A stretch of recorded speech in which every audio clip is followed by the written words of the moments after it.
আসসালামু আলাইকুম। এই গাছটা কেউ চিনেন? দেখেন, মরিচ গাছ এটা। দেখছেন কত সুন্দর মরিচ ধরছে গাছটার ভিতরে। মাশাআল্লাহ, অনেক সুন্দর মরিচ ধরছে। বুঝছেন নি?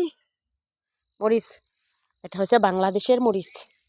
দেখছেন মরিচ গাছ একেবারে সেই ঝাল, কত সুন্দর ধরে আছে। দেখছেন নি মরিচ গাছটা কত সুন্দর ধরে আছে। এই যে দেখেন, দেখছেন মরিচ গাছ। আরে বাপারে, সেই হওয়া হয়েছে মরিচ গাছটা। অনেক সুন্দর মরিচ ধরছে। দেখছেন সেই সুন্দর মরিচ। আহ, খাইতেও সেই স্বাদ মরিচটি। দেখছেন মরিচ গাছ এটা, এটা হচ্ছে মরিচ গাছ, আমাদের বাড়ির মরিচ গাছ এটা। দেখছেন,